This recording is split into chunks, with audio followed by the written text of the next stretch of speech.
বস একজন নাস্তিক, সে কোনো ধর্ম মানে না, কিন্তু তিনি কিছু প্রশ্নগুলো আমাকে করেছেন। তিনি বলেছেন যদি এই প্রশ্নের উত্তর পান তবে হয়তো ইসলাম গ্রহণ করবেন। আমার বস বলেছেন কেন কোরআনে কৃত্রিম বুদ্ধিমত্তা, এআই এবং কম্পিউটার প্রযুক্তি সম্পর্কে কিছু বলা হয়নি। কারণ এখন এআই খুব বিপজ্জনক হয়ে গেছে। এটি অনেক কিছু করতে পারে, যে কোনো কিছু সিদ্ধান্তও নিতে পারে। আমার বস এই ব্যাপারে খুব কৌতূহলী। ধন্যবাদ। আপনার বসকে বলুন কোরআন কোনো সায়েন্সের বই নয়, SCIENCE। যদি কোরআন সায়েন্সের বই হতো তবে এটি বিশালাকারের হতো। এই যে ভবনটি দেখছেন এর ভেতরে যত বই রাখা সম্ভব সব বই মিলেও এর সমান হতো না।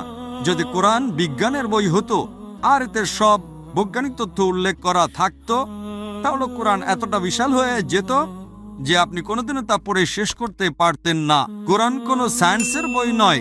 সায়েন্স, আপনি যদি জিজ্ঞাসা করেন কোরআনে কি লেখা আছে 2 আর 2 মিলে 4 হয়, না, কোরআন কোনো সায়েন্সের বই নয়, এটি নিদর্শনের বই, SIGNS।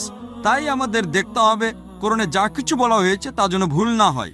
যদি আপনি মনে করেন যে কোরআনের সব কিছুই উল্লেখ থাকা উচিত, তাহলে ভাবুন তো বিজ্ঞানে কত হাজার হাজার PhD আছে, doctor, engineer, heart specialist, brain specialist. এই সব কিছু যদি কোরআনে লেখা হতো আর আপনি তা পড়া শুরু করতেন, তাহলে আপনার পুরো জীবনেও তা শেষ করতে পারতেন না। ঠিক না বেঠিক? সুতরাং কোরআনে বিজ্ঞানের সবকিছু উল্লেখ নেই, দয়া করে ভুল বুঝবেন না। কিন্তু কোরআনে যা কিছু বলা হয়েছে তার কোনোটাই ভুল নয়।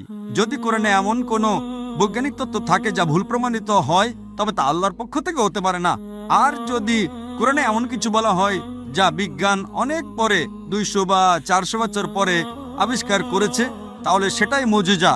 তাহলে প্রশ্ন হলো কোরআনে AI এর কথা বলা হয়নি কেন? কোরআনে এটা কেন থাকা উচিত? কোরআন কোনো বিজ্ঞানের বই নয়, কিন্তু আল্লাহ জানেন ভবিষ্যতে কি আসতে চলেছে। আমি আপনাকে ব্যাখ্যা করছি।